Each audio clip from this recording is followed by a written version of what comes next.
Esta reunión está siendo grabada.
Muy buenos días, tengan todas y todos ustedes. Como siempre agradecemos su participación en estos temas selectos.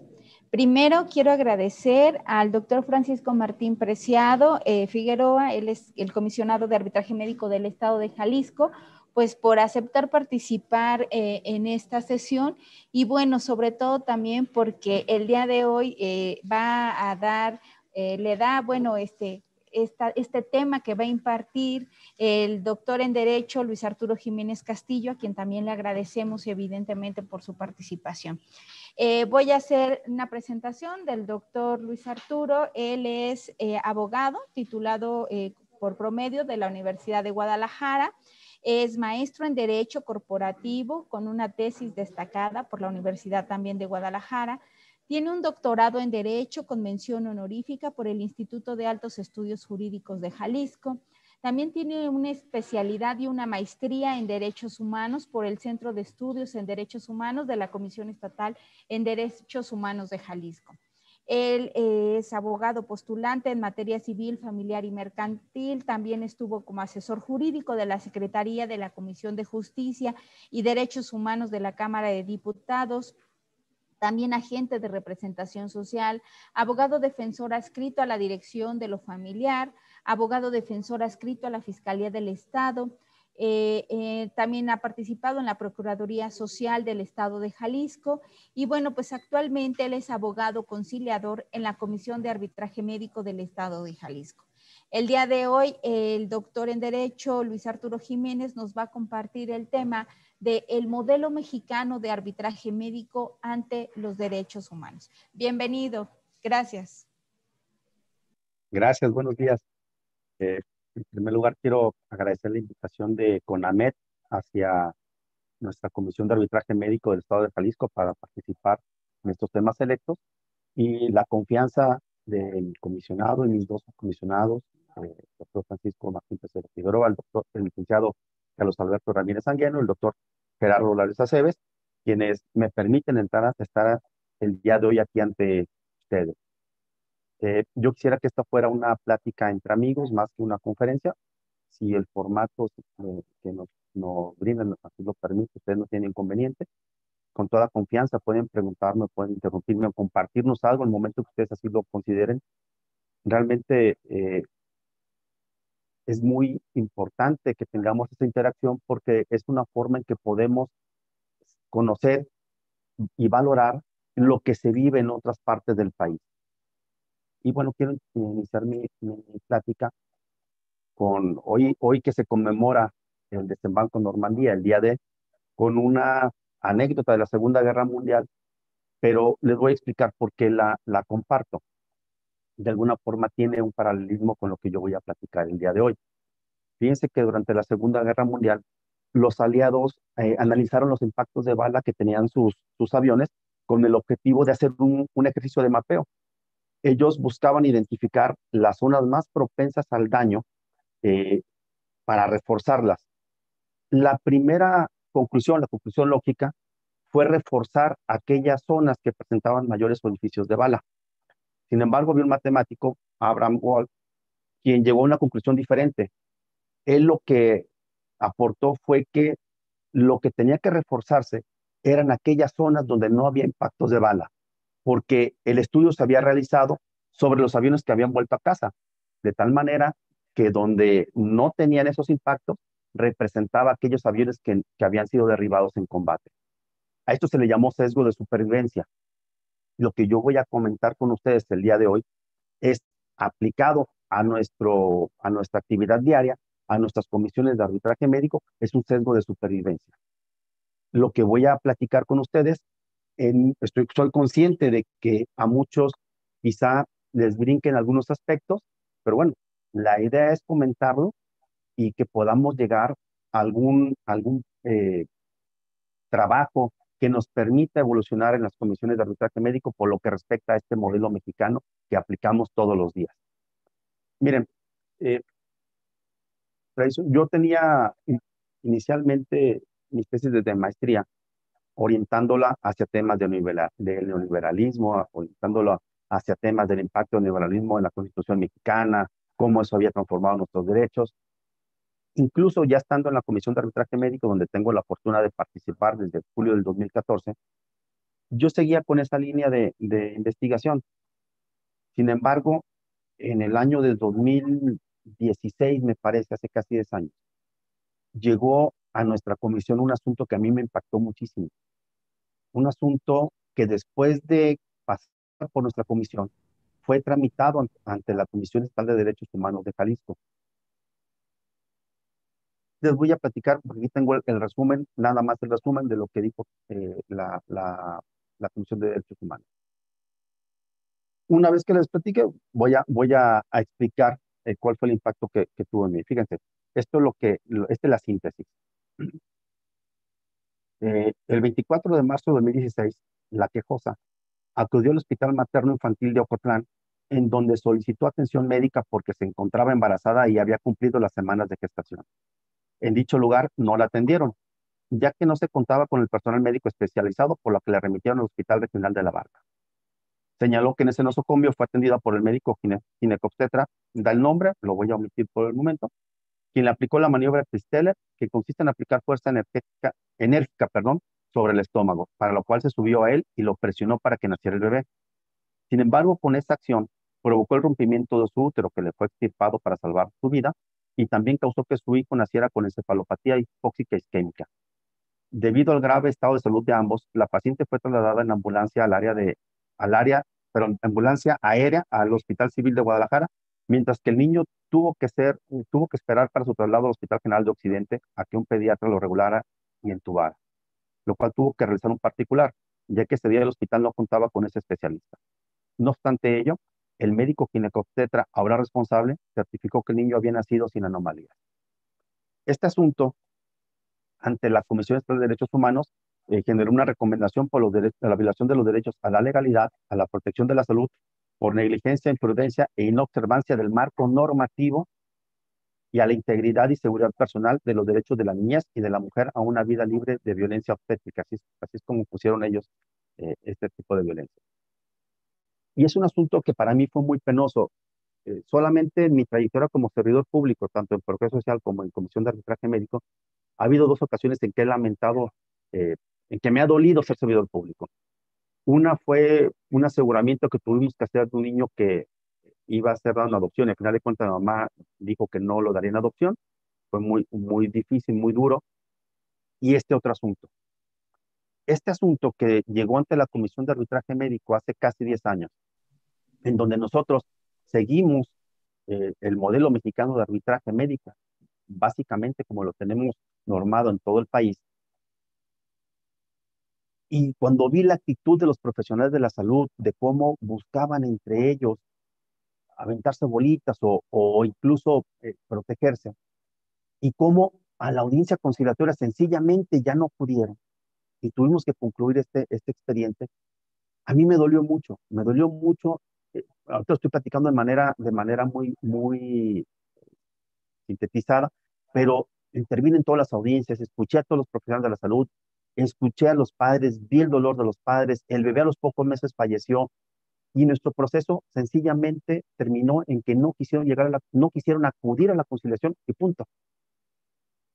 Ese momento, ese impacto que generó en mí, me hizo que cambiara mi línea de estudio, mi línea de investigación y empecé a cuestionarme por qué si ante la Comisión Estatal de Derechos Humanos un mismo asunto llegó a recomendación donde hizo un análisis diferente, ¿por qué nosotros como Comisión de Arbitraje Médico sencillamente topábamos en la voluntad de terceros para saber si querían o no acudir primero a una etapa de investigación y después si querían o no acudir a una conciliación? Y eso fue lo que me motivó a empezar a escarbar, a estudiar, a analizar, a documentarme respecto al modelo mexicano de arbitraje médico y finalmente terminó en una tesis doctoral. Lo que yo voy a platicar con ustedes son algunos lineamientos de esta tesis, de este trabajo de investigación y de lo que me ha tocado ver en la práctica de estos 11 años en la Comisión de Arbitraje Médico, lo que he detectado y lo que propongo.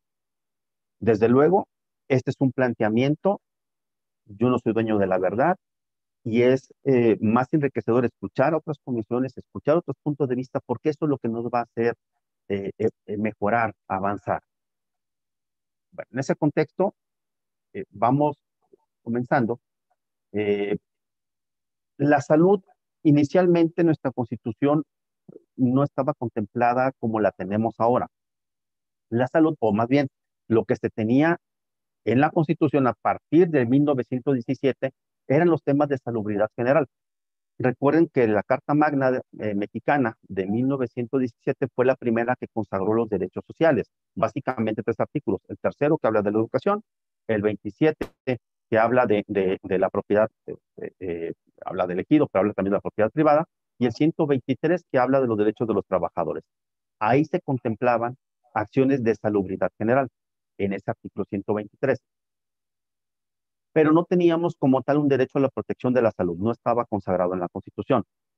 No fue sino hasta 1983 cuando se integra en nuestra Carta Magna el derecho a la protección de la salud. Pero sucede una cuestión muy curiosa. Primero, lo que se dice en la exposición de motivos es que se integra o que se toma de la Declaración Universal de los Derechos Humanos, pero en la práctica no podíamos ejercer ese derecho. Eso lo retomaré un poquito más adelante. 13 años después, permítanme, no sé si me estoy viendo la pantalla. Ya veo. 13 años después, surge nuestra primera comisión de arbitraje médico, la CONAMED. Esta es parte de su decreto de creación, ustedes lo han revisado. Después de esos considerandos viene ya lo que serían los lineamientos de cómo debe operar, lo que sería su constitución, por decirlo de alguna manera. Pero aquí encontré dos datos interesantes. Resulta que desde el decreto de creación ya se establecía como uno de los objetivos de la CONAMED el contribuir a tutelar el derecho a la protección de la salud y a buscar tener un impacto positivo en la calidad de la prestación de servicios médicos. O sea, de ahí ya se comenzaba a contemplar. Sin embargo, si revisamos ese decreto de creación, estos dos objetivos no fueron desarrollados en la normatividad. O sea, la normatividad se fue orientando hacia la tutela hacia los mecanismos alternativos. No obstante, aquí estaban ya esos dos puntos como dos objetivos de la CONAMED. Inicio con la CONAMED porque sabemos que las demás comisiones fueron tomadas de ese modelo, de ese ejemplo. Bien. En funcionamiento de la CONAMED, en el 2001 al 2006, surge el Programa Nacional de Salud, donde se da la cruzada por la calidad de los servicios de salud, y en ese, no sé llamarlo que sea lo correcto, pero ahí se instrumenta el programa de conciliación del arbitraje médico. Posteriormente, ya unos años después, en octubre del 2002, se publica un reglamento ya abrogado, ya no está vigente, en donde el artículo 15 contempla eh, como una atribución de su comisionada el establecer vínculos para la operación de este modelo arbitral en las diferentes entidades federativas y buscar una estandarización. Buscar que el modelo sea similar en todo el país y que se aplique de manera muy parecida. ¿Por qué digo parecida? Porque cada una de nuestras comisiones de arbitraje médico en cada una de las entidades federativas en que contamos con ella, si bien tenemos un esquema prácticamente igual, nosotros nos enfrentamos con problemas regionales muy puntuales. A ver, en todo el país hablamos español, pero lo hacemos con acentos característicos de nuestra región. Algo similar sucede con el modelo mexicano de arbitraje médico.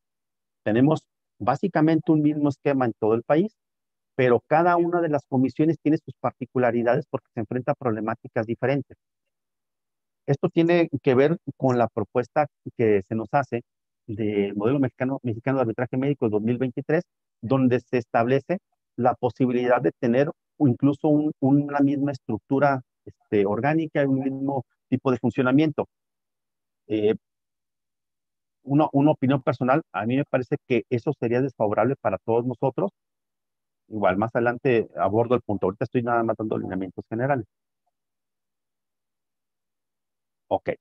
Se crea la CONAMED, bueno, se crea el modelo y después se conforma el Consejo Mexicano de Arbitraje Médico. Igual, ¿qué busca hacer? Un espacio de coordinación entre las comisiones de arbitraje médico y a su vez, a través de ese espacio de coordinación, además de la toma de decisiones, lo que se busca es que este modelo mexicano de arbitraje médico sea aplicado en todo el país de una manera uniforme. Bueno, miren, hicimos una revisión de las regulaciones que contemplan eh, de las regulaciones de las comisiones de arbitraje médico del país.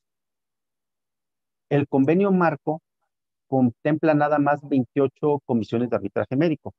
Entiendo que hay entidades donde no existe comisión de arbitraje médico. Sin embargo, existen 30 regulaciones. ¿Qué significa? Que puede ser que algunas entidades federativas ya hubieran aprobado su regulación, bien sea una ley, un reglamento, pero todavía no tengan a la institución operando. No obstante, eh, lo que encontramos es que el modelo mexicano de arbitraje médico en realidad ya está homologado. Fíjense, de las 30 normatividades que encontramos y teniendo solo 28 comisiones de arbitraje médico en el Consejo Mexicano, 29 contemplan la investigación de los actos médicos, o sea, prácticamente todas. Es más, todas. 5 contemplan ¿la veracidad de qué? De los actos y omisiones en materia de queja, que es como lo tenemos aquí en Jalisco. Aquí lo que tenemos que investigar es la veracidad de actos y omisiones en materia de inconformidad. 22 comisiones de arbitraje médico establecen que la investigación, que la queja debe dilucidarse. O sea, vean cómo prácticamente estamos todos. Y dilucidar es resolver. Todas las normatividades hablan de que podemos hacer diligencia.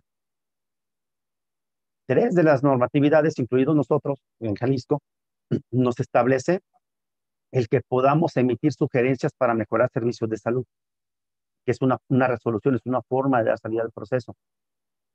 21 de estas comisiones nos dicen que debemos buscar el mejoramiento de la prestación de servicios de salud y 10 establecen que debemos actuar con equidad. Esa parte se pudo haber omitido y aún así tendríamos esta obligación. Pero lo que estamos viendo aquí con estos datos es que el modelo mexicano de arbitraje médico en realidad ya está homologado.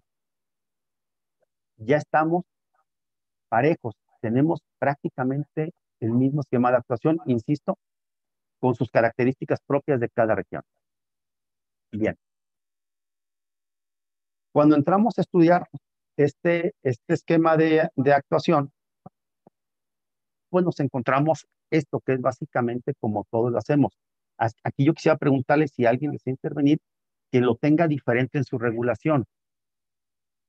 Yo no estoy viendo, estoy viendo la presentación. Si alguien desea intervenir, adelante.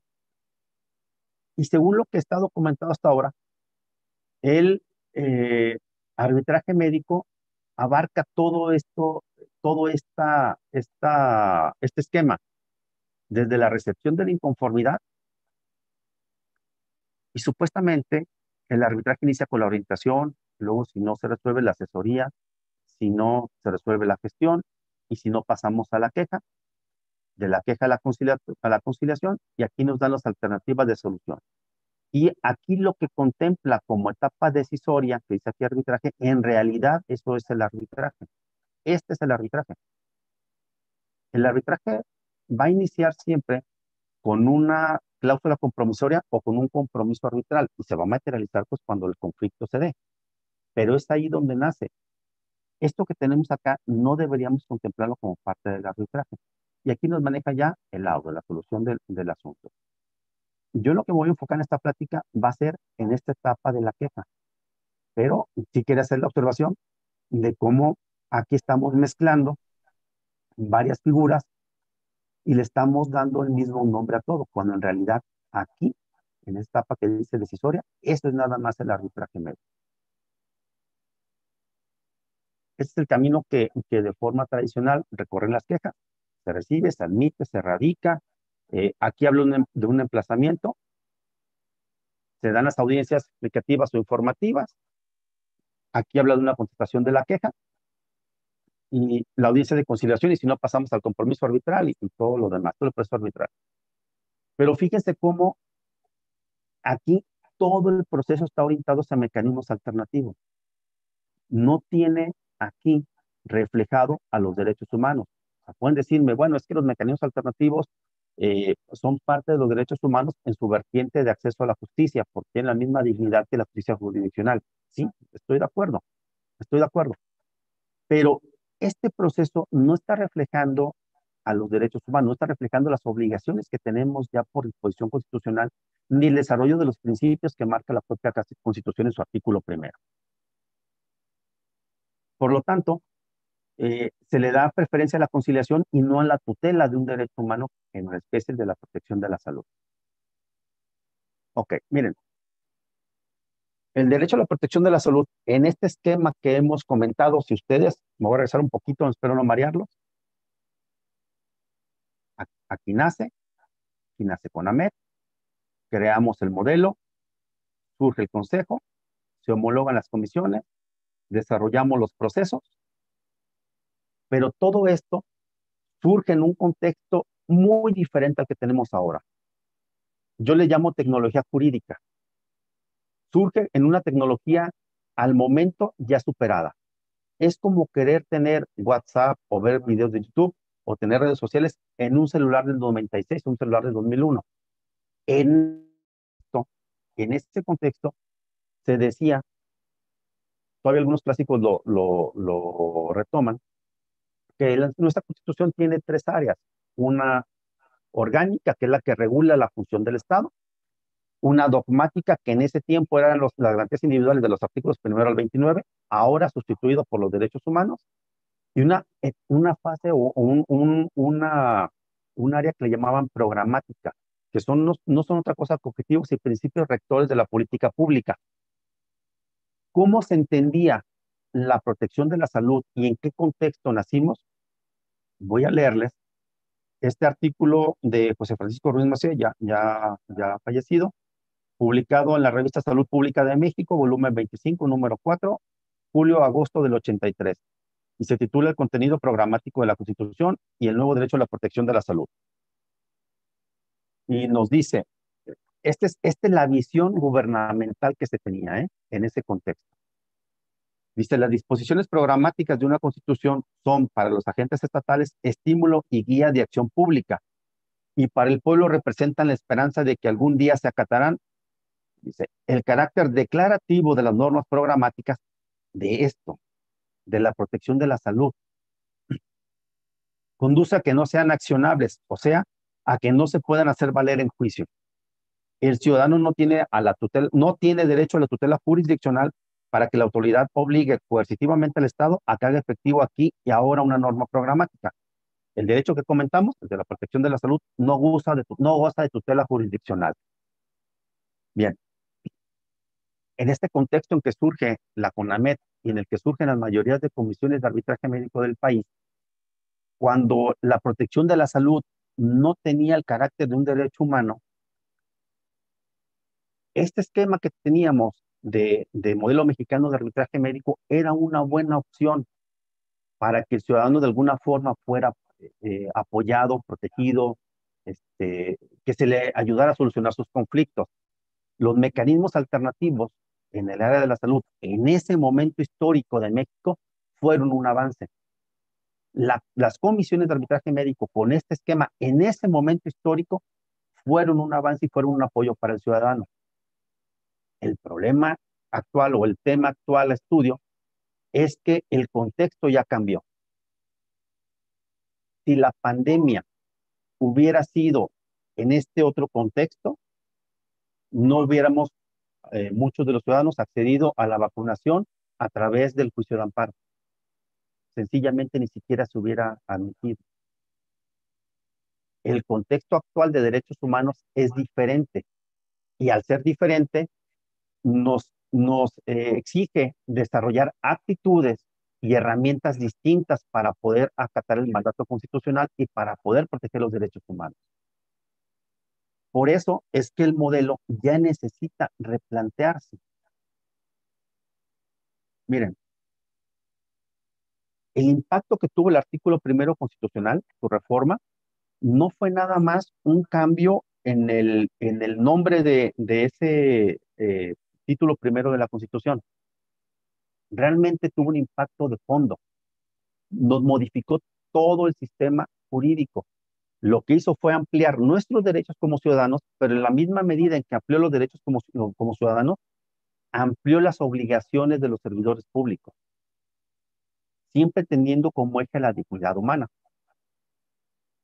Y les acabo de decir que se impactó todo el sistema jurídico, todo eso se movió. Ok, está bien. ¿Qué es el sistema jurídico? ¿Nada más las leyes que tenemos? No, todo esto cambió.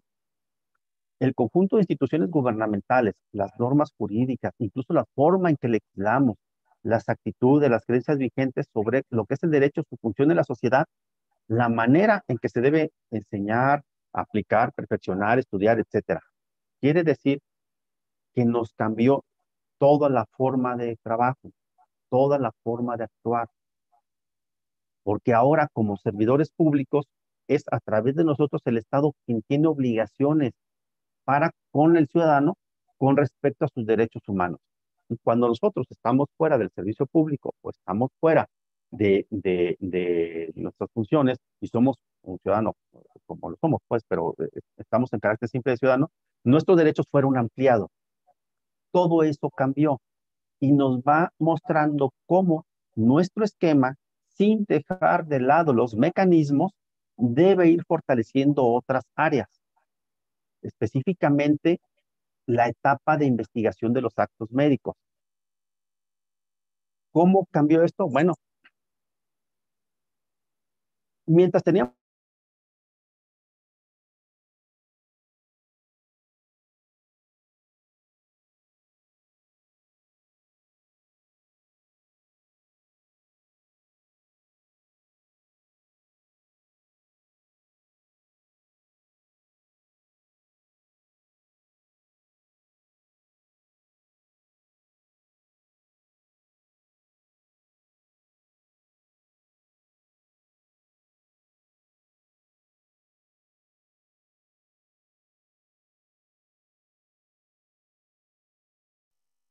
o sea, nos movió Esta todo, reunión está siendo nos movió grabada. absolutamente todo. Pasamos de la llovizna a la tempestad, aquí gráficamente representado de esa manera. Ok, pero ¿qué son los derechos humanos? Bueno, aquí está la definición del alto comisionado de la ONU, pero básicamente son garantías que tenemos para que nosotros podamos ejercer nuestro proyecto de vida y desarrollarlo de la mejor manera posible. Esa es la forma más sencilla en que podemos explicar qué son los derechos humanos. Dentro de estos derechos humanos, pues desde luego que encontramos la protección de la salud, porque se considera un derecho humano fundamental, base de otros derechos humanos. Una persona que está enferma no puede ir a trabajar. Si no va a trabajar, no puede llevar recursos a su casa. Si no lleva recursos a su casa, el nivel de vida de su familia disminuye. Si disminuye el nivel de vida de la familia, los niños a lo mejor ya no pueden ir a la escuela. Si ya no pueden ir a la escuela, entonces se vulnera su interés superior y así se va haciendo la cadenita, el efecto dominó. Por eso es que son garantías para que podamos nosotros desarrollarnos de la mejor manera. ¿Por qué son importantes? Porque nos brindan un marco de principios y normas reconocidos universalmente para reclamar la responsabilidad de los estados. Y aquí en rojo está, y cada vez más de los actores no estatales, por las violaciones a estos derechos, así como para movilizar esfuerzos colectivos por la justicia social. Insisto, no estoy viendo no estoy viendo usted, estoy viendo la presentación. ¿Hasta ahorita hay alguna duda, algún comentario? Sí, el licenciado Castillo, Jiménez Castillo, pero yo no sé, como usted dijo hace un rato, soy el doctor Manuel Fernández Torrano de Villahermosa, Tabasco, de la SECAMED. Y si quisiera su presentación llevarla donde está todo el sistema de trabajo desde que ingresa la queja, se lo agradecería yo infinitamente. Sí, cómo no. Incluso más adelante abordo ese tema. La verdad es que dígame. O si quiere, sigue cuando haya posibilidades de hacer una aportación. Yo me espero, no hay problema. Como usted guste, como ustedes gusten, yo estoy a sus órdenes. ¿Desean que siga o quiere que comentemos el punto? Bueno, mire, Tabasco, la SECAMED es la segunda comisión que se hace en el país. Primero fue la CONAMED y después aparecimos nosotros. Y un tiempo después, alrededor de unos 15 años, se estableció algo que se conoció, o por lo menos nosotros llamamos el estilo de Tabasco. Y entonces es cuando ya existe la radicación de la queja de un paciente, le damos entrada, y antes esperamos una sesión conciliatoria entre los doctores y los pacientes. Nosotros lo que hicimos es que antes de esa reunión conciliatoria llamamos a los doctores, pedimos el expediente que debe ser validable, debe estar perfectamente determinado por el jurídico del doctor o de la institución, y ya cuando tenemos el expediente, pues en eso llamamos al doctor y el binomio abogado y médico le hacemos ver al doctor sobre los inconvenientes que encontramos en su expediente. Y los abogados le consideran sobre los posibles problemas jurídicos que eventualmente pudieran llevarse a cabo por las omisiones o por la mala práctica o por lo que haya sido. Entonces, a la hora de la entrada de la queja, le damos el lugar al paciente y después, inmediatamente después, le damos el lugar al doctor. Y ya en una tercera opción, se hace unas sesiones aclaratorias para las dos partes, y al último, sino la siguiente reunión ya es entre el paciente y los doctores. Pero no dejamos a los doctores fuera de este proceso. ¿Se les escucha? ¿Mande usted? ¿Se les escucha? Por supuesto, se les escucha. Así es. Antes de ponerlos en contacto con el paciente que tuvo la posibilidad en primer término de llevar su queja y de referir lo conducente. Bueno, ese es lo que nosotros hacemos aquí en Tabasco. Y yo estoy muy de acuerdo con usted con los derechos humanos. Para nosotros, tenemos un convenio con la Comisión Estatal de Derechos Humanos y compartimos habitualmente los casos y estamos muy de acuerdo y vamos de la mano. Gracias, licenciado. No, al contrario, gracias por su intervención. Miren, es un proceso muy similar al que seguimos acá en Jalisco, y supongo que es similar al que seguimos en las comisiones por los datos que hemos recabado. Sí entré a revisar las normatividades específicas, pero ya por la premura ya no me dio el tiempo de revisarlos hacia detalle, hacer otro tipo de gráficas comparando a más a detalle, pero lo esencial lo tenemos. Aquí lo importante, doctor, es sí darle la garantía de audiencia a los profesionales de la salud, pero valorar el acto médico. Lo que yo voy a comentar, por favor, cada uno adáptelo a su regulación para saber en qué estamos diferentes. Acá en Jalisco, por ejemplo, la ley nos ordena que busquemos la veracidad de los actos y omisiones en materia de la queja. Esa palabra veracidad es muy fuerte, porque no hay muchas verdades, o sea, la verdad es objetiva. Si yo tengo mi verdad y mis compañeros que están aquí presentes tienen otra verdad, bueno, esto es subjetivo. La verdad es una. No quiere decir que estemos dudando del paciente o de lo que él nos dice. Lo que esa palabra nos está ordenando es que busquemos allegarnos elementos objetivos que nos permitan valorar el acto médico. Y ya con esa evaluación del acto médico, entonces sí podremos pasar a otras etapas. Eso es lo que nos dice acá la ley. No sé quién lo tenga diferente. Insisto, estamos más o menos en los mismos términos, pero no sé si alguien tiene un procedimiento diferente al que comentó el doctor o al que estoy comentando yo y que nos lo pueda compartir.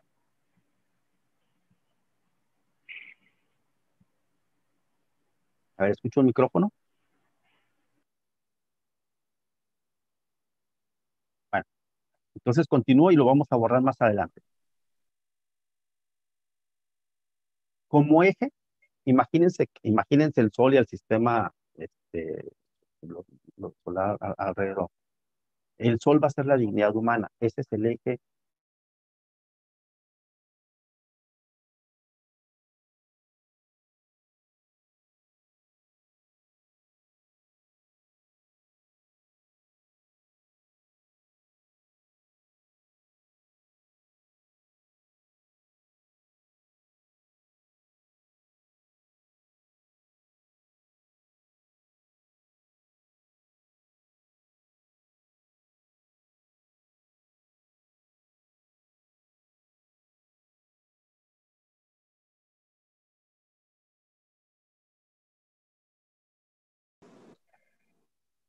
Esta reunión está siendo grabada. Y la Constitución nos establece principios, nos establece como si fuera una columna vertebral que nos está diciendo de qué manera debemos actuar.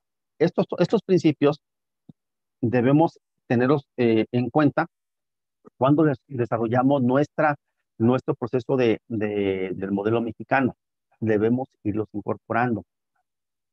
Se escucha sencillo, pero nos encontramos cada cosa en la práctica Miren, principio de universalidad básicamente significa que no tenemos distinción entre nosotros.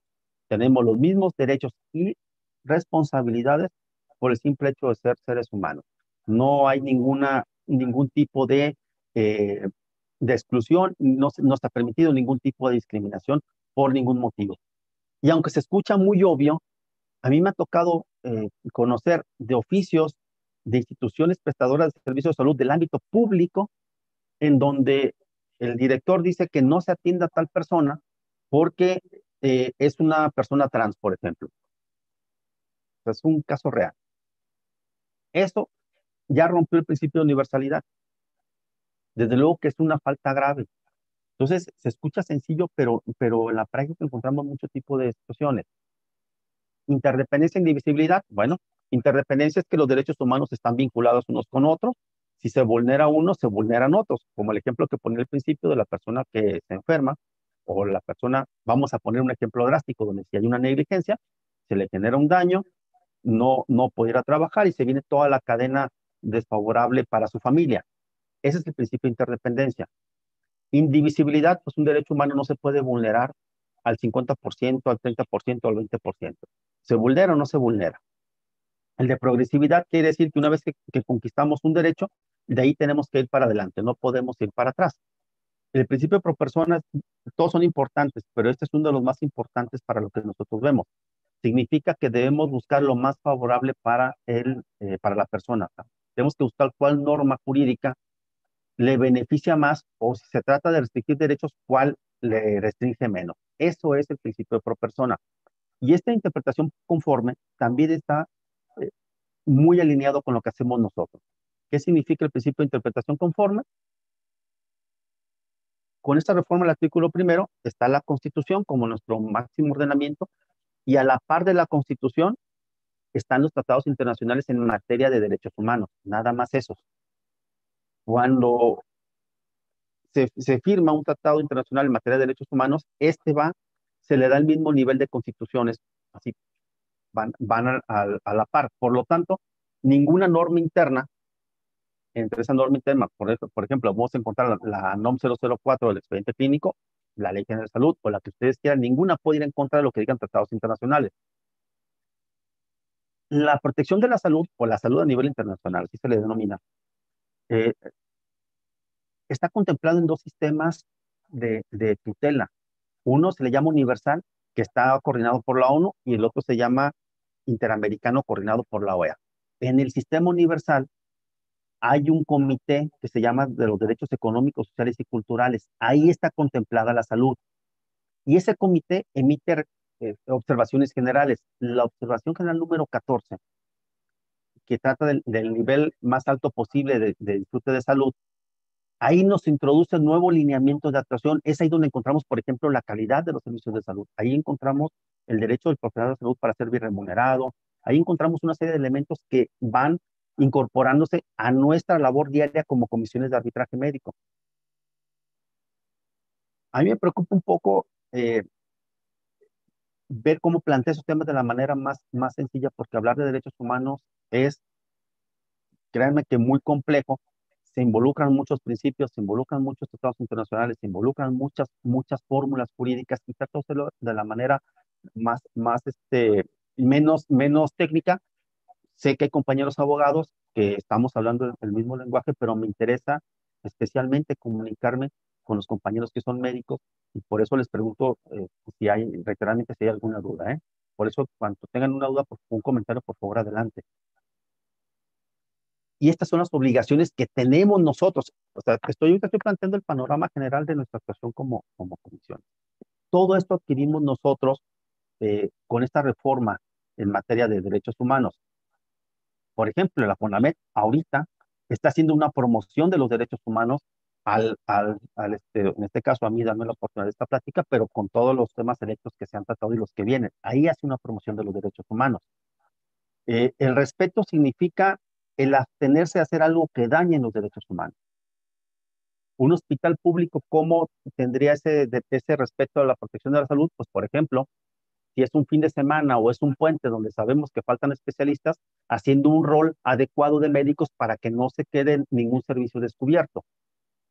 La protección conlleva la adopción por parte del Estado, entiéndase cuando hablo Estado, entiéndase en este caso comisiones de arbitraje médico, de las medidas que busquen evitar que otros actores violen el derecho a la protección de la salud.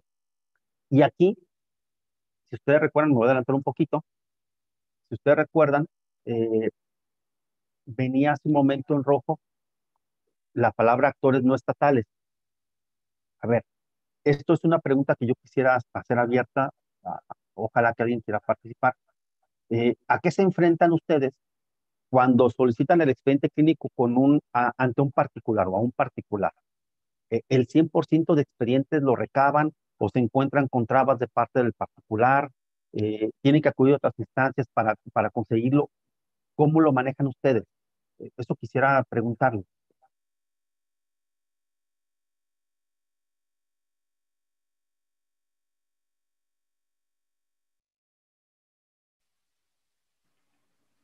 Licenciado Jiménez. Adelante, doctor. Adelante, sí, a sus órdenes. Nosotros en Tabasco no tenemos realmente problemas cuando solicitamos a privados el expediente clínico. Somos sumamente juiciosos en especificar la validez jurídica del documento. Y lo que podemos encontrar en los hospitales de tipo general, de tipo como hospitales privados que hay en el país, de 4, 5, 10, ellos habitualmente mandan sus jurídicos de la base central en la Ciudad de México, o en Monterrey, o en Jalisco, donde esté la gerencia general. Habitualmente no son los abogados del hospital en Tabasco, sino que llevan a sus abogados de centrales para poder generar cualquier validez de sus expedientes, pero somos muy estrictos en ese sentido porque la ley del instituto de la SECAMED es muy clara en ese sentido, no da margen a obviarlo, y además todavía se le solicita que del hierro médico, de la mala práctica, deben de tomar un curso por una institución de un nivel académico importante, después de que el procedimiento se lleve a cabo, sean o no responsables del asunto. De tal manera de que al terminar el procedimiento, nos tienen que dar un diploma en donde su personal tomó el curso referente a lo que se estaba trabajando. Lo felicito, la verdad es que es muy buena práctica. Eso es algo que justamente hoy estaba usted comentando, lo volteé con mi consejero, les decía que es muy buena práctica, muy buena idea. Bueno, evidentemente en el país tendremos experiencias distintas. Aquí en Jalisco tenemos un problema en la obtención a veces del expediente clínico particular. Lamentablemente, a pesar de que hemos hecho gestiones ante el Congreso del Estado para que se nos otorguen otras atribuciones, hasta el momento no se han aprobado esa reforma. ¿Con qué nos encontramos a veces? Nos encontramos con que solicitamos el expediente particular, el expediente clínico. Cuando digo expediente clínico, sabemos que es la copia, ¿eh? Solicitamos el expediente clínico y hay prestadores que de plano no lo mandan. Entonces, solicitamos el apoyo de Copriscal y Copriscal a veces no lo consigue y a veces no. Esto es una de las partes que estamos nosotros buscando corregir. A ver, si todo profesional de la salud forma parte del Sistema Nacional de Salud, no importa cuál sea su sector, ¿por qué no coadyuva con las instituciones? Esa es una de las cosas que este modelo tenemos que ir mejorando, precisando. Por eso es tan importante las experiencias que tienen en todo el país, porque nos dan nuevas ideas y nos dan nuevos elementos que podemos integrar para nuestra mejora. De ahí que hacía la pregunta. Y le comento, licenciado, disculpe, cuando un hospital o un médico se trata de eludir la entrega del expediente, entonces yo les digo, o la SECAMED les dice, nosotros les abrimos a ustedes un espacio en la SECAMED para que ustedes discutan sin estar el paciente presente cuáles fueron las eventualidades que llevaron a tal o cual hecho. Es decir, si nosotros les damos valor a ustedes en una reunión del binomio médico-abogado jurídico, pues nosotros tenemos también la obligación de solicitarle que lo dicho por ustedes esté validado por el expediente clínico, que esté enumerado las hojas, que, en fin, una serie de situaciones. Y yo le podría poner ejemplo de ayer, en donde llega el expediente con la parte de enfermería en blanco total. De tal manera que pues es un serio problema lo que tiene esta gente. Porque como un médico se valora la evolución del paciente de los 3 turnos durante los días que esté internado si no tiene información del personal de enfermería. Entonces, gracias, licenciado, disculpe. No, al contrario, la verdad es que es enriquecedor lo que nos comenta. O bien los consentimientos en blanco. También nos encontramos mucho eso, que los consentimientos están en blanco, entonces llegamos a la audiencia conciliatoria y cuando se analiza el expediente ahí, que no es que todo se le informó y sí firmó y él estaba de acuerdo, oiga, doctor, ¿cuándo estuvo de acuerdo? No está firmado, o está en blanco, o no está firmado, o está firmado en blanco. O sea, todos esos elementos es lo que dentro de nuestro proceso de investigación debemos retomar para ir proponiendo mejoras. Recordemos que el expediente clínico ya bajo esta óptica de derechos humanos ya no se entiende como un simple documento que está ahí, sino se entiende como un instrumento indispensable para la tutela del derecho a la protección de la salud, porque permite, por una parte, el acceso a la información tanto al paciente como a sus médicos, y por la otra, pues precisamente al estar ahí todo integrado, le permite a los profesionales de la salud que van a intervenir en futuros momentos tomar las mejores decisiones sobre la salud del paciente. O sea, esa forma en que entendemos el expediente ya cambió. Y nosotros, por esa serie de obligaciones como actores estatales, tenemos que desarrollar los elementos, como usted lo manejaba hace un momento, tenemos que desarrollar los elementos que nos permitan allegarnos todos los documentos que requerimos, toda la información que requerimos para reconstruir y analizar el acto médico. Entonces, cuando nos topamos, por ejemplo, con personal de la salud del ámbito privado que no nos entrega los expedientes, como instituciones tenemos que buscar cómo podemos mejorar esta situación, cómo podemos proponer reformas, cómo podemos por el momento salvaguardar o superar ese obstáculo, pero eso es algo de lo que tenemos que trabajar. No sé qué otra comisión de arbitraje médico tenga ese problema. Alguna vez, cuando tuvimos aquí la fortuna de recibirlos en el 2022, si mal no recuerdo, platiqué con algunos compañeros de otros estados y sí tenían alguna situación similar. Es un punto de los que tenemos que atender. Bien, voy a continuar. Les decía que bajo una óptica de derechos humanos, las comisiones de arbitraje médico tenemos que entenderlas ya de una forma diferente.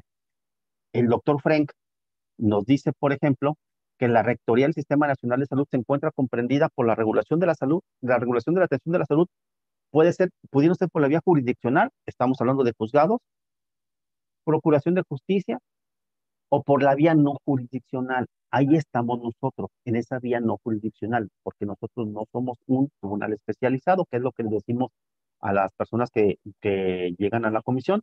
A todos les decimos, bueno, miren, esta no es una agencia del Ministerio Público especializada, ni es un juzgado especializado. Eso, pero como la comisión estatal o la Comisión Nacional de Derechos Humanos somos instancias no jurisdiccionales que trabajamos todos los días con un derecho humano fundamental, que es el de la protección de la salud. Esa es otra forma en que podemos entendernos, no únicamente como centros públicos de conciliación. Yo no estoy diciendo que dejemos de conciliar o que dejemos de hacer arbitrajes. Lo que yo estoy diciendo es que somos mucho más que eso, que tenemos mucho más potencial como comisiones de arbitraje médico.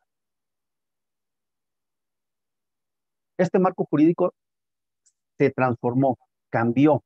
Cuando hablo de marco jurídico lo pongo aquí porque es lo que nosotros también tenemos que observar en nuestros procesos. representado aquí por el logo que dice Suprema Corte, así lo representamos, la Constitución, la propia Corte como garante de la Constitución. Y la siguiente imagen, si ustedes observan, es una nube donde podemos descargar información. Con esta reforma, la salud no solo, o la regulación de la salud no solamente es local, también es internacional. Y los criterios que tiene la Corte Interamericana de Derechos Humanos también son obligatorios para nuestro, eh, ¿cómo lo podemos decir? Para nuestro desarrollo institucional. Y hay que tener esa precaución. Ahí representados, por ejemplo, con las banderas, pues aquí buscamos representar tratados internacionales y aquí los criterios de la Corte Interamericana. Tenemos como parte del marco jurídico leyes federales. ¿Cuáles? Todas las leyes federales. Vamos a ver cuáles son aplicables a lo que estamos haciendo, lo que estamos trabajando en este momento. La legislación local, los reglamentos y las normas oficiales mexicanas. Miren, aquí tengo una nota del 2021 del caso Cristina Brites y Arce y familia respecto a Argentina. Dice, la Comisión Interamericana de Derechos Humanos presentó el 25 de febrero del 2021 ante la Corte Interamericana de Derechos Humanos el caso Cristina Brites, Arce y familia respecto a Argentina. El caso se refiere a la responsabilidad internacional de Argentina por los hechos relacionados con la muerte de Cristina Brites, Arce y la falta de debida diligencia en la investigación y los procesos judiciales que siguieron a ese respecto. Nosotros en las comisiones hay una etapa que hacemos de investigación de los actos médicos. Este que acabo de leer puede ser un ejemplo muy extremo, pero el tema es que esa investigación tenemos que entenderla desde otra perspectiva, no con un ámbito, no con una idea sancionatoria, no con una idea de juzgar, de dar una sentencia, no está obligado a hacer algo, no así, pero algunas comisiones de arbitraje médico tenemos la atribución de emitir sugerencias para mejorar servicios de salud. Esa sugerencia para mejorar servicios de salud es el equivalente a una recomendación de derechos humanos. Pero para que podamos emitir esa sugerencia, necesitamos llevar una etapa de investigación en donde respetemos una serie de derechos humanos a su vez. El de debido proceso, el de acceso a la justicia, el de audiencia y defensa, y todo es orientado a la salud. Esto lo voy a abordar. ¿Hasta aquí hay alguna duda o comentario?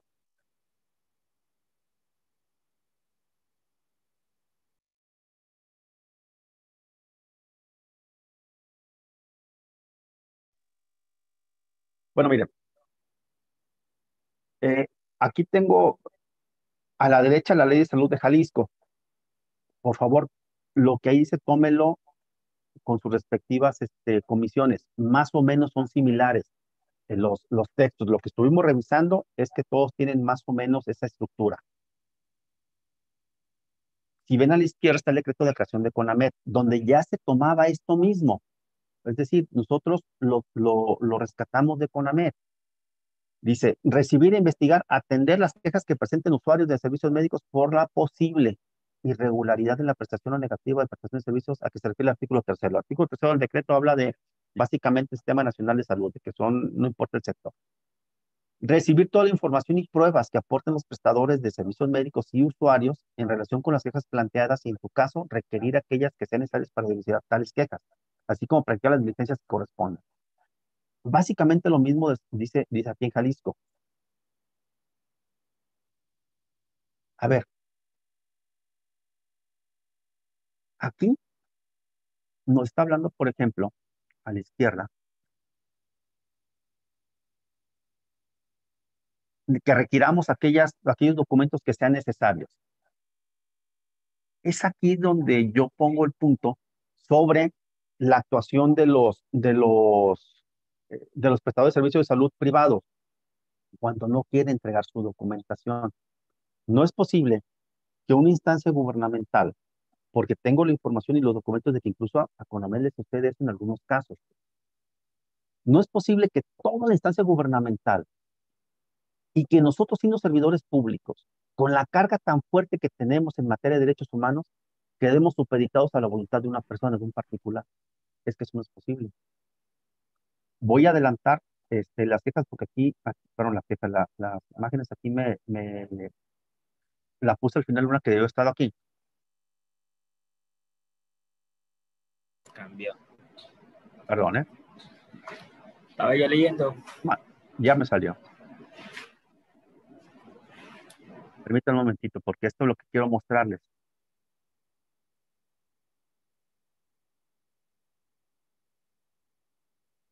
Este cuadro. La izquierda, pues lo obtuvimos de la página de CONAMED, la 2023, pero no importa, por ejemplo, nos queda perfecto. Casi el 41% de las quejas provienen del sector privado. A la derecha tenemos los últimos 5 años de Camejal, en donde prácticamente el 72.4% de las quejas vienen del sector privado. Aquí se involucra un concepto muy importante de derechos humanos, se le llama horizontalidad de los derechos humanos. ¿Qué es esto? Significa que tradicionalmente se ha entendido que un derecho humano puede ser vulnerado nada más por un servidor público. Se le llama en un esquema de supra a subordinación, de arriba para abajo. Pero que eso no significa que el particular no tenga la obligación de colaborar en la tutela de los derechos humanos. Él tiene ese deber, dice, está bien, tú no puedes violar derechos humanos, pero sí tienes la obligación de apoyar a las autoridades a que se protejan estos derechos. Y entonces, en un plano de horizontalidad, tú debes también coadyuvar con ellos. Si no tenemos en nuestra regulación desarrollado un esquema que nos permita obtener cualquier información médica, entonces necesitamos hacerlo precisamente por esta horizontalidad de derechos humanos. A ver, nuestras regulaciones nos hablan de que podemos realizar diligencias, pero ¿qué tipo de diligencias? Nada más las notificaciones, hacemos emplazamientos entonces, o también se podría desarrollar y tener una diligencia de aseguramiento del expediente clínico. El Ministerio Público, bajo otra óptica, pero siendo también servidor público, sí tienen esta atribución. Ellos para investigar delitos, nosotros no vamos a investigar delitos. Pero el servidor público sí tiene la atribución para asegurar expedientes clínicos. ¿Por qué nosotros, siendo comisiones de arbitraje médico, no la pudiéramos tener? Si estamos enfrentándonos, por una parte, tenemos acá un porcentaje alto de quejas del sector privado y a veces nos enfrentamos con la negativa de obtener esa información que requerimos forzosamente para investigar el acto médico. ¿Por qué nosotros no podríamos asegurar expedientes clínicos? Claro, se requiere una reforma, pero ¿qué nos impediría que se diera esa reforma? Esta horizontalidad de derechos humanos tenemos que tomarla en cuenta. Todo esto tiene que ser integrado a nuestro proceso de queja, a nuestro proceso de modelo mexicano de arbitraje médico. Nos fortalecería. Apostar nada más ahorita a mecanismos alternativos es ponernos en desventaja porque tenemos mucho potencial como comisiones de arbitraje médico. Y es ponernos en desventaja porque, por ejemplo, en la nueva Ley General de Mecanismos Alternativos, el artículo 61 en su segundo párrafo dice, tratándose de controversias en materia de prestación de servicios de salud, será aplicable lo dispuesto en esta ley. Sí, pero no dice que las comisiones de arbitraje médico somos las que tenemos esa competencia, que nada más entre las comisiones de arbitraje médico puedan venir a conciliar. Eso no dice. Y una situación que nos encontramos acá en Jalisco, que le digo que es paradigmático para muchos efectos, es que aquí, por ejemplo, existe un Instituto de Justicia Alternativa, el IJA, también un ente gubernamental. El IJA está invadiendo atribuciones nuestras porque se mete a cuestiones de salud. Y el IJA coordina al día de hoy una red, además de ese propio centro, una red de 843 centros públicos y privados de justicia alternativa, no personas, centros. Además, este último dato no lo pude obtener ya por transparencia, además de los cientos o miles de personas físicas que también están certificados para ejercer mecanismos alternativos. ¿Qué estamos viendo? Que como nosotros, como Comisión de Arbitraje Médico, tenemos que corroborar y corroboramos que el prestador de servicios de salud sí sea profesional de la medicina. Hay personas, o por ejemplo los estéticos, ¿no?, que no están llegando ya a las comisiones de arbitraje médico. Ellos contactan a la persona, llegan a un convenio, se van al IJA porque el IJA nada más les pide, la INE no corrobora nada más, ratifican el convenio y por las atribuciones de este instituto lo elevan a categoría de sentencia. Entonces se empieza a generar un punto ciego para el Estado, porque las autoridades no podemos reaccionar porque no nos damos cuenta cuántos asuntos están yendo bajo esta mecánica. Otro problema de invasión de competencia, los notarios. Nos están llegando convenios donde nos dice, oye, ya llegué a un acuerdo, ya no quiero continuar con mi queja, llegué a un acuerdo y está ratificado ante notario y pena convencional si yo me voy a otra instancia. Entonces, lo que tendría que ser un área de competencia exclusiva de las comisiones de arbitraje médico, vemos cómo otros actores están involucrándose y están generando, por una parte, si fuera un nicho de mercado, por decirlo de alguna forma representativa, que disminuya nuestro nicho de mercado, y por la otra que se genere un punto ciego para el Estado porque no puede reaccionar. Bajo esta mecánica, pues no sabe cuántos estéticos estuvieron actuando sin cédula o cuántos médicos o incluso no médicos estaban haciendo X situación porque no llegan con nosotros, no llegan a las comisiones. Cuando yo leo en los documentos oficiales que hay que impulsar los mecanismos alternativos, estoy de acuerdo, completamente de acuerdo. Pero lo que tenemos que hacer es implementar algunas reformas en donde, por ejemplo, el particular o el profesional de la salud pueda venir de forma directa con nosotros a ratificar convenios y vamos dándoles beneficios procesales. Si llega su asunto ante una comisión de arbitraje médico y no se concilia, esta etapa conciliatoria ya no la repitan en ninguna otra instancia. Ya les damos un documento de que ya ellos intentaron la conciliación y ya no la repitan en el juzgado civil o ya no la repiten en mecanismos alternativos ante fiscalía. Y es un beneficio, no duplico. Porque luego te dicen, bueno, es que si lo que yo quiero no lo puedo obtener a través de ustedes, pues entonces si después voy a conciliar, me voy a conciliar allá. Y de una vez, si no concilio, pues continúo con la carpeta de investigación. Es por una parte.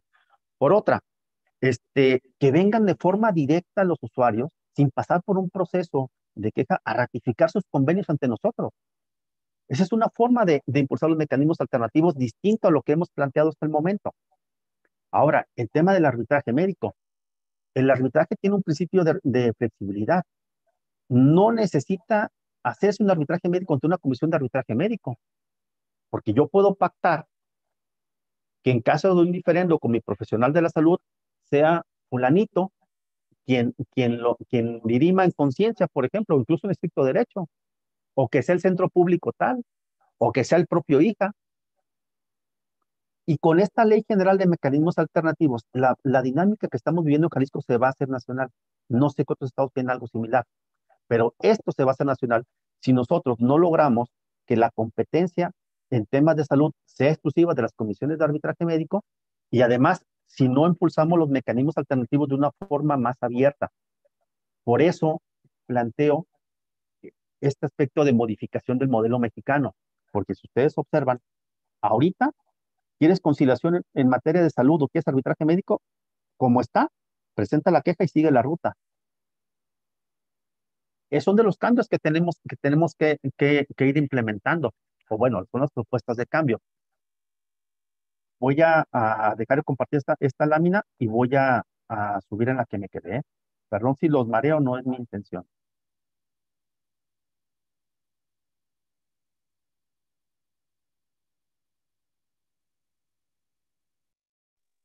¿Alguien desea comentar algo? ¿Tiene alguna duda que pueda apoyar?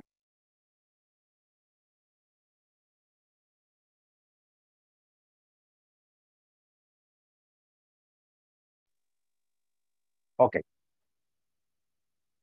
Nuestros procesos están revestidos de dos características más. Una es el orden público. Ahí está la lámina de todo lo que significa. Básicamente, el orden público es que lo que nosotros hacemos no puede estar supeditado a la voluntad de tercero. Nosotros, como comisiones de arbitraje médico, y nuestro proceso como comisión de arbitraje médico, No puede estar supeditado a si nos quieren o no quieren dar la información o si desean o no desean venir. Eh, Quizá podamos decir, está bien, el profesional de la salud no compareció a su audiencia informativa, está bien, pero ya tenemos aquí su informe o ya tenemos el expediente. Queríamos darle su derecho de audiencia. Si él no quiso ejercerlo, pues es muy respetable, es sumamente respetable, pero nosotros sí les dimos ese derecho. El orden público es que las reglas no se pueden alterar, ya están establecidas.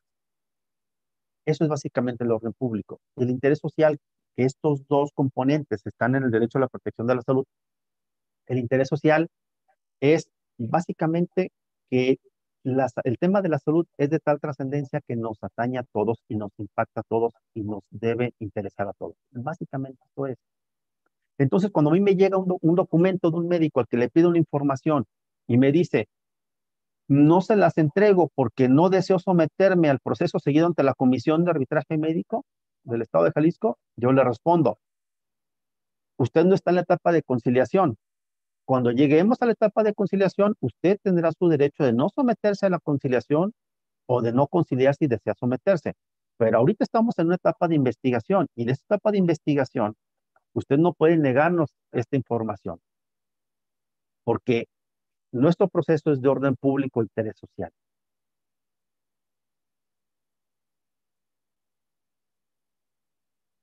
Bueno, cuando esto es lo que dice la Corte de cuando se vulnera el interés social y el orden público, cuando se nos priva a todos de un beneficio que nos otorgan las leyes. Si a mí mi legislación me otorga el beneficio de acudir a una comisión de arbitraje médico a que analicen mi asunto, a conciliar o a someterme al arbitraje, pero si la otra parte sencillamente no quiere ni siquiera entregar mi información, por supuesto que se me está vulnerando un derecho y por supuesto que se está vulnerando a la colectividad, porque se está eh, minimizando, se está pasando por alto a un órgano del Estado que trabaja con un derecho humano fundamental.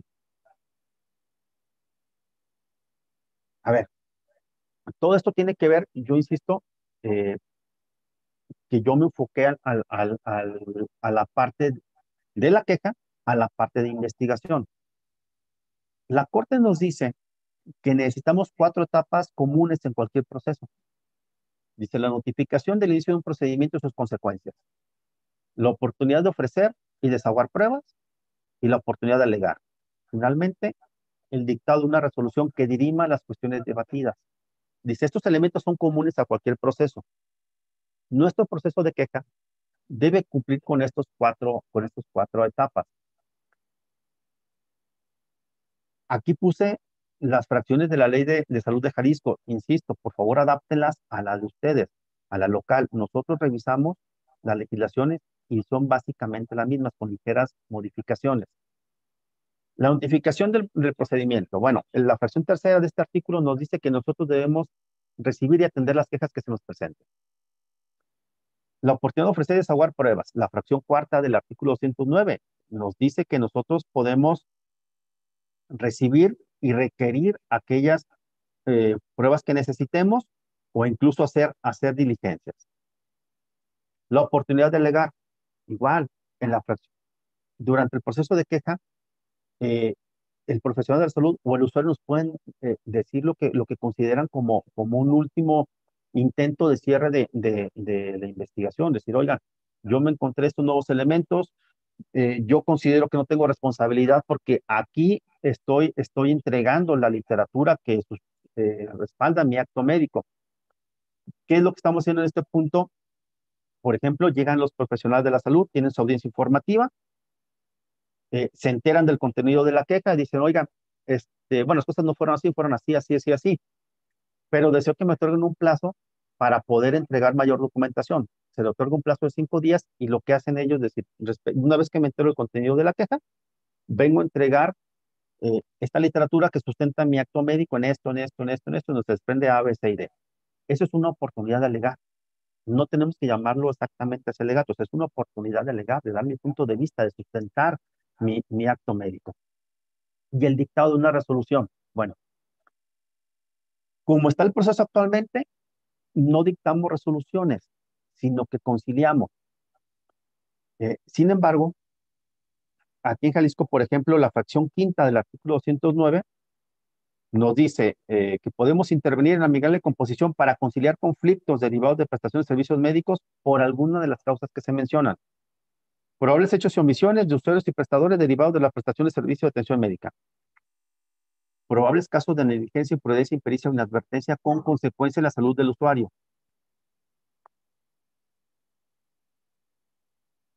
¿En qué momento yo me di cuenta que sí había una posible negligencia, una posible impericia, una posible inadvertencia? Pues en la etapa de investigación. Entonces, si yo tengo que conciliar posibles actos, aquello que yo de entrada me dé cuenta que no fue una negligencia, una imprudencia, una impericia, una advertencia, ya no tendría que pasar a conciliación. Y si no tengo que pasar a conciliación, yo tengo que dar una respuesta a las partes. Y es ahí donde yo tendría que emitir un documento que diga, se analizó el acto médico, se obtuvieron estos elementos, se valoró de esta manera y no encontramos elementos de negligencia. Por eso es que no estamos pasando una conciliación. Pensemos, por ejemplo, una atención odontológica en donde alguien solicita que le quiten los brackets y después viene a poner, va otra vez a que le pongan los brackets, porque le iban a hacer un estudio, va a que le pongan los brackets y dice, no hay ningún problema, pero te cuesta tanto. ¿Cómo que vas a volver a cobrar? Sí, los que me pagaste son estos. Esto es otra situación que no está contemplada en lo que pactamos, te cobro tanto. Ah, no, me voy a comisión de arbitraje médico. Ahí, ¿cuál fue la negligencia? ¿Cuál fue la imprudencia? ¿Cuál fue la impericia? ¿Cuál fue la inadvertencia? ¿Y cuál fue la consecuencia sobre la salud del usuario? Yo rompo la equidad si en ese contexto siento al profesional de la salud con el usuario para que el usuario le insista de forma directa su punto de vista y sus pretensiones. El usuario siempre va a tener su historia y va a tener su pretensión y rara vez las va a variar, pero a variar. Mareado soy yo. En una ocasión nos tocó, por ejemplo, una queja por una persona que tenía una disfunción eréctil, le dan el tratamiento, pedimos los expedientes clínicos, nos damos cuenta que es diabético, le decimos, oiga, usted no dijo que es diabético, esto afecta el tratamiento, vamos a recabar más información. No, sí, pero soy diabético controlado. Bueno, tráiganos un informe médico de quien lo está tratando, de cómo va su tratamiento, etcétera. Ah, sí, nunca lo llevó.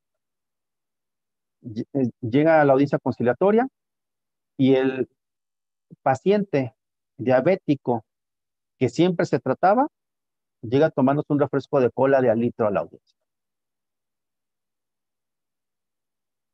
Otro ejemplo, y por favor no se vayan a reír, y es un caso real. Llega una persona e interpone queja porque le pusieron una prótesis en el pene, se los juro que es real, no se rían, y exige al médico que le faltan 5 centímetros de su órgano masculino. Y exige, y de veras, y es que me faltan 5 centímetros porque yo me lo llegué a medir y me faltan 5 centímetros. Ahí, ¿cuál sería la conciliación? Y si nosotros no decimos que en este caso el paciente no tiene la razón, entonces el paciente se va a otra instancia y continúa contra los médicos, continúa ante fiscalía, continúa, en su caso, si es servidor público contra el órgano interno de control, continúa ante un juzgado civil, cuando nosotros, entonces tenemos que ver por los derechos de los dos, debimos haber dado un documento que dijera, oiga, encontramos estos elementos, no es que digamos que el médico ganó ni mucho menos, porque a veces sí lo toman, no. Encontramos estos elementos, no se desprende ningún tipo de negligencia, imprudencia, impericia, inadvertencia, y eso nos impide continuar a la etapa conciliatoria. Y entonces protegemos al profesional de la salud, porque él tiene un documento oficial que dice que su acto médico fue correcto, un documento que se emitió previa valoración de su acto médico. Y ya no lo dejamos en indefensión, porque si aquí no obtiene el paciente lo que quiere, se va a ir acá Y acá lo va a obtener porque el médico va a decir, mejor le pago para quitármelo de encima y para que ya no me quite más citas y más turnos quirúrgicos. Esos son los puntos en donde yo sostengo que el modelo debe ser perfeccionado. ¿Por qué? Porque ya cambió el contexto, porque tenemos otras obligaciones, otras responsabilidades, otras oportunidades. Tenemos mucho potencial en nuestras comisiones de arbitraje médico. Pero ese potencial hay que detonarlo en lugar de dinamitarlo. Vamos a detonarlo. Bueno, una etapa inicial, eso creo que ya lo comenté. Esa etapa inicial que nos marca este criterio de la Corte, aquí está reflejada en nuestros respectivos ordenamientos. Insisto, prácticamente todos los que revisamos eran iguales, con ligeras modificaciones. Está cumplida esta etapa inicial. Pero aquí hay otro punto. A ver, lo que podemos admitir son posibles irregularidades o negativas justificadas en prestación de servicios de atención médica. Si desde el principio estamos advirtiendo que lo que nos narra el paciente, por ejemplo, el paciente nos está narrando que tuvo un accidente grave y que fue estabilizado por el profesional de la salud, por el personal de la unidad médica, pero viene a quejarse porque en su momento no le permitían a su familia pasar a verlo y ahora, como no le permitían, se salió en alta voluntaria y se fue al hospital X caro de la ciudad y ahora quiere que el profesional o el equipo médico o la unidad hospitalaria le pague este hospital, desde ahí ya no tendría por qué pasar. No estamos viendo ninguna posible irregularidad y ninguna negativa justificada en prestar servicios de salud. Desde ahí tendríamos que desecharlo. O sea, puede haber muchísimas variantes. Etapa de investigación. ¿Qué debemos investigar? Es la oportunidad de ofrecer y desahogar pruebas. Esto es lo que nos dice aquí la ley. Es básicamente igual en todo el país. Investigar la veracidad de los actos y omisiones. Aquí subrayo la palabra veracidad. Insisto, la veracidad es objetiva. Es una verdad que estamos hoy, a esta hora, en una videoconferencia. Es una verdad. Es objetiva y hay elementos de prueba. Y destaco otra palabra aquí. Dice, y requerir aquellas otras que sean necesarias para dilucidar tales cosas. Dilucidar es resolver. Conciliar es una cosa, resolver es otra. Lo que nos ha dicho esta normatividad toda la vida es que recibamos las quejas, las investiguemos, valoremos el acto médico, la veracidad del acto de omisión, es decir, que valoremos el acto médico y que le demos una salida, que la dilucidemos, que resolvamos. Esa salida puede ser esta. Perdón, me adelanté un poquito. Ok, ¿cuál va a ser el eje de esta investigación bajo estos preceptos que vimos ahorita? La salud de la persona. La salud de la persona, si se vio o no se vio afectada por la mano de los profesionales de la salud. No lo vamos a hacer con una visión de derecho penal. No la vamos a hacer con una visión de sentencia. Ahorita lo voy a platicar un poquito más adelante, pero esa salida puede ser, una vez que encontramos estos elementos, puede ser con la conciliación, puede ser con una sugerencia para mejorar el servicio de salud, y entonces sí, podemos encontrar elementos para un arbitraje. El asunto es que debemos buscar siempre la equidad entre las partes, buscar el punto que no beneficie ni perjudique a una por sobre la otra de forma indebida. Bueno, aquí está la definición de derecho a la salud. El derecho a la protección a la salud, perdón.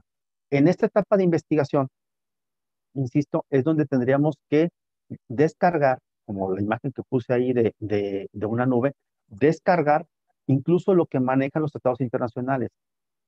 Un punto muy importante en esta etapa y para eh,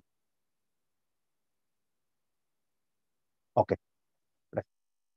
Para nuestro labor diaria es el de, me distraje un poquito.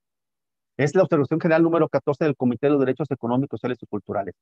Tenemos que tomar en cuenta lo que dice ahí y decir, oiga, Aquí se vulnera el principio de calidad por esto, por esto, por esto y por esto. Se sugiere, sugerencia para mejorar el servicio de salud, se emite esa sugerencia en este sentido, que tome las medidas pertinentes para que no falte personal médico, etcétera, etcétera, etcétera. Las gestiones necesarias para la salud, digo, para tener los medicamentos. El bien jurídico tutelado es este estado completo de bienestar físico, mental y social.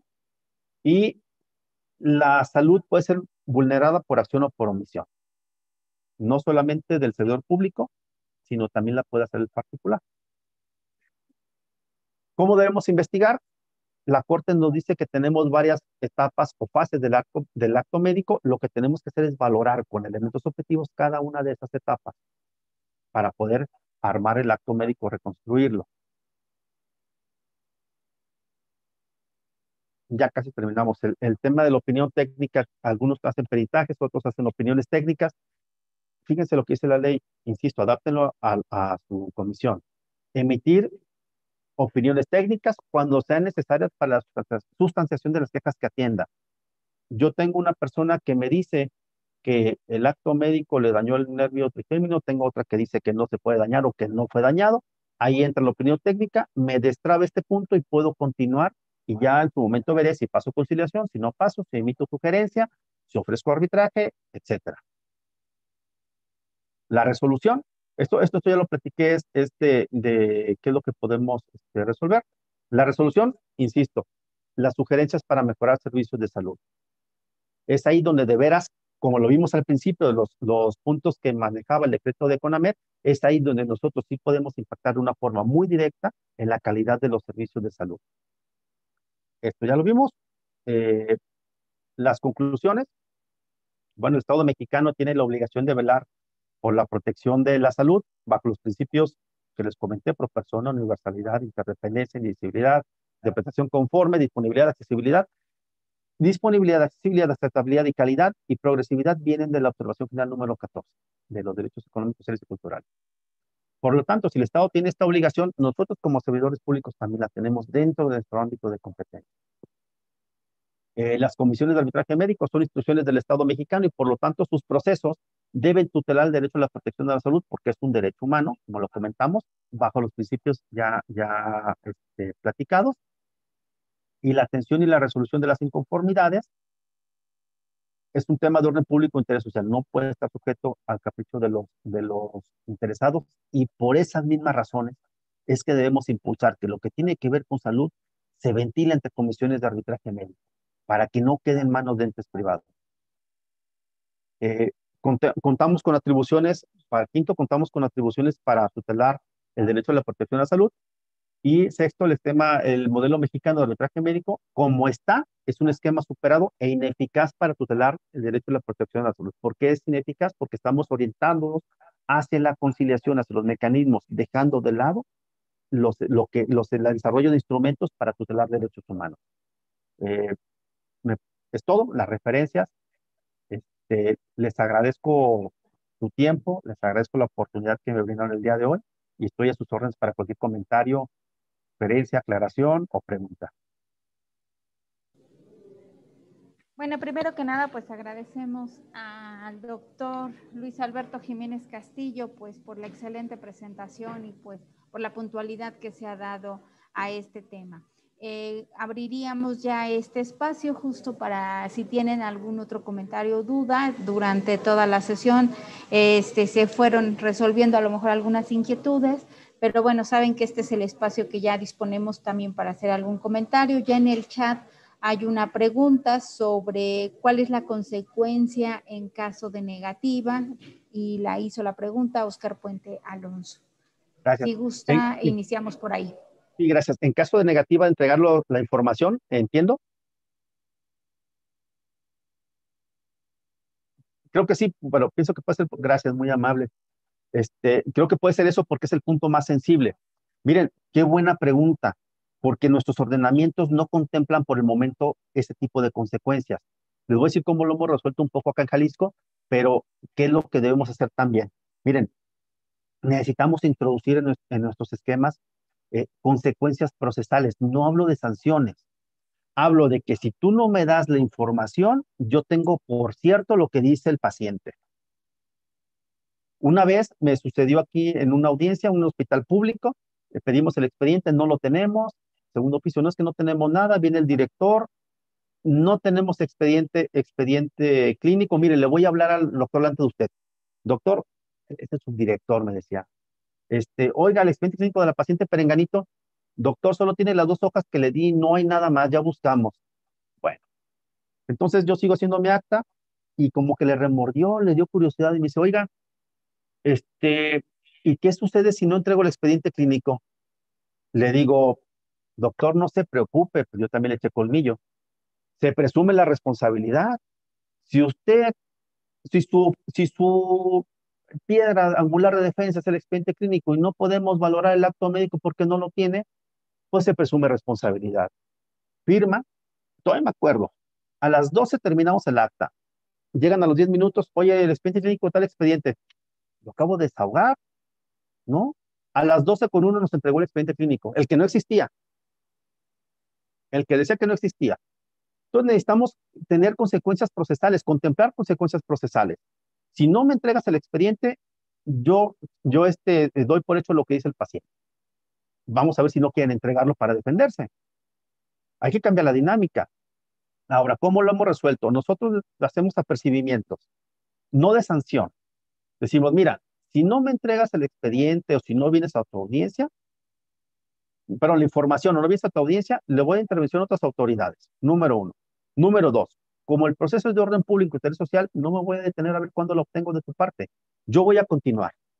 Y ha habido prestadores que llegan a la audiencia conciliatoria y dicen, oigan, es que nunca vine a ver la queja. ¿Ah? Entérese ahorita en la audiencia conciliatoria si gusta. Le dimos la oportunidad, aquí está, incluso 2 veces lo citamos. O sea, así lo hemos resuelto a través de esos apercibimientos. Si no haces esto que te estoy pidiendo, porque no voy a estar supeditado a tu voluntad, entonces yo continúo. Y así lo hemos resuelto, ¿eh? Ha funcionado bien. Espero haber resuelto esta duda, pero sigo las órdenes si faltó algo, ¿eh? Muchas gracias, Oscar. Pues muchas gracias. Adelante, doctor Torrano. Bueno, yo quiero apuntar dos situaciones. Primero, el consentimiento informado debe dejar de ser un formato tal cual. Debe ser un documento en donde el médico especialista o no especialista o el servidor de salud determine exactamente qué es lo que se hace y porcentualmente las posibilidades de efectos secundarios del tratamiento. Es decir, si no se trata de hacer un manual de patología, pero sí se trata de dejar muy claro de qué es lo que voy a hacer y cuáles son las posibilidades de encontrar problemas eventualmente. Ese es un punto. Y la otra es de los especialistas en materia de cómo fueran, se me fue el término, de las diferentes especialidades, los peritos. Entonces, cuando un médico me dice a mi doctor, yo quiero ver el documento del perito de tal especialidad, por ejemplo, de lesión del magneto rotador del hombro izquierdo. Pues, en Estados Unidos hay 4 o 5, porque es una especialidad para los golfistas, los peleadores, la gente de fútbol americano. Es una especialidad verdaderamente complicada y cara. Y en nuestro país es posible que haya muchos doctores ortopedistas hagan esa especialidad, pero no con la justeza que se da.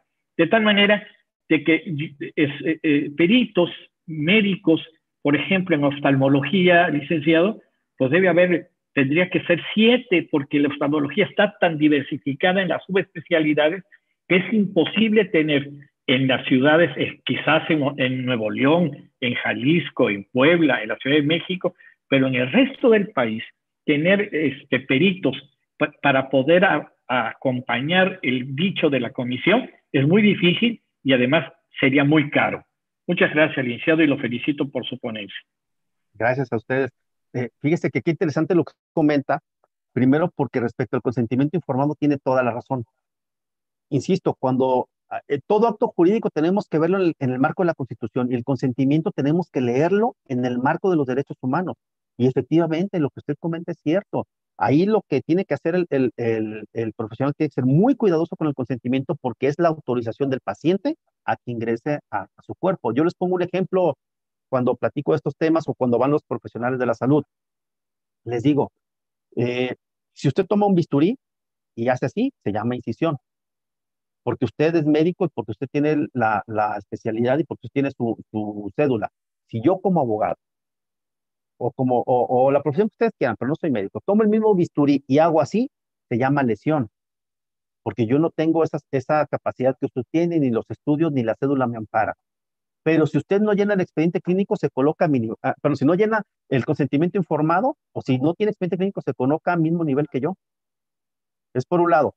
Por el otro, lo que respecta a los especialistas que comenta, fíjese que me recordó un caso bien interesante, porque estamos acostumbrados a que sea el paciente que se queje del médico, pero realmente la queja también procede del médico hacia el paciente, porque nosotros estamos para ver por los derechos de ambos, quiere decir que procede de acá y procede de acá. Una vez me tocó precisamente eso en un hospital público, que una señora quería que lo operaran de mano, y el único especialista de mano estaba en ese hospital y decía, que me operen en este hospital, quiero que me operen de mano, pero no quiero que sea él. Y dice, oiga, pues es el único que tenemos. Entonces, ahí también además de la anécdota, el comentario de que la queja procede de ambas partes, de un lado y de otro. Eh, Gracias por su aportación. ¿Alguien más, hay alguna otra duda o comentario? Sí, hay ya una pregunta más también en el chat que dice, agradezco su ponencia, una duda. Posterior a la resolución de conflictos, ¿se debe dar seguimiento de mejora de atención por el caso presentado, ya sea en lo público o privado? En su experiencia, ¿cuál ha sido la mejora aplicada a nivel nacional más reciente en el entendido de que no somos punitivos? Uh-huh. Sí, fíjese que sí es deseable que se haga eso. También tiene que ver mucho con el personal que tenga la comisión respectiva y de su propio esquema. Nosotros, por ejemplo, hemos conciliado con hospitales públicos en donde se han creado protocolos específicos o se han modificado protocolos y los hospitales públicos nos están dando de forma periódica los avances hasta que queda concluido el compromiso. Nos ha pasado 2 o 3 veces y estamos en puerta de tener una conciliación donde posiblemente esa pueda ser la que le demos al conflicto. Pero sí estamos al pendiente de los cumplimientos de los acuerdos.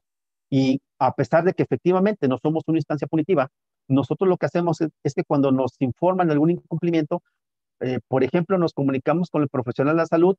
En los convenios tenemos una precaución de establecer algo que se llama eh, condición suspensiva. ¿Qué quiere decir? Ahí dejamos, imagínense, bueno, son muy jóvenes, pero a mí que me tocaron todavía las grabadoras, le poníamos en play y en pausa. Esa es la condición suspensiva. En contraprestación a lo que usted está otorgando, doctor, y luego no estamos reconociendo responsabilidad, etcétera, en contraprestación, el paciente se desiste de cualquier otra acción, no se reserva nada más, en contraprestación a lo que usted hace. Pero esta liberación va a operar hasta el momento que usted dé cumplimiento total al acuerdo. Entonces, ¿qué sucede? Que cuando se traba le hablamos y decimos, oiga, doctor, hay una condición suspensiva. Si usted no cumple con el acuerdo, va a tener problemas porque no va a surtir efectos esta liberación de responsabilidad. El paciente va a continuar. Y eso lo destraba y ya nos permite que se tenga por concluido el acuerdo. ¿De acuerdo?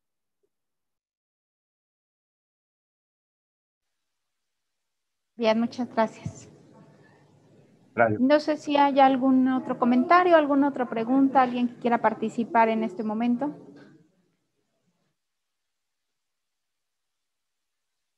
Parece que no.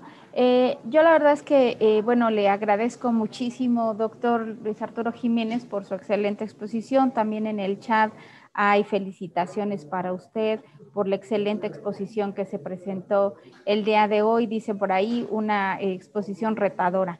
Entonces, agradecemos mucho su participación. Igual manera, nuevamente reiterar el agradecimiento al doctor Francisco Martín Preciado también y a todo su equipo, pues por participar en estos temas selectos. Ya está también en el chat la liga, por favor, y para el formulario, para que se registren y puedan obtener su constancia. Agradezco de igual manera a todo el personal de esta Comisión Nacional de Arbitraje Médico, así como al personal y comisionados integrantes del Consejo Mexicano de Arbitraje Médico, de las comisiones de Baja California Sur, Chihuahua, Jalisco, Chiapas, San Luis Potosí, Yucatán, Estado de México, Nayarit, Tabasco, Baja California, Sonora, Hidalgo, Oaxaca y Sinaloa. Y bueno, pues evidentemente a Jalisco. Doctora Oded también está por ahí. Saludos a todos. Y muchas creo gracias, que ya... muchas gracias. Muchas gracias, Cintia. Muchas gracias, doctor Jiménez, por su ponencia. Muy interesante, con muchas reflexiones que nos llevamos de tarea para analizar todo lo que usted expuso esta mañana. Y pues sí, coincido que es retador, ¿no? Justamente ayer le estaba pidiendo a Cintia el modelo de arbitraje para poder empezar a hacer adecuaciones justamente. Entonces, pues cayó muy bien su presentación en este momento. Muchísimas gracias. Al contrario, gracias a todos ustedes, doctora, muy agradecido por la invitación a mi comisión y a mis superiores por brindarme la oportunidad y la confianza de estar con ustedes. Yo me reitero a las órdenes de todos y espero que coincidamos en otros espacios. Gracias. Bueno, pues damos por concluida esta sesión. Nos estaríamos viendo el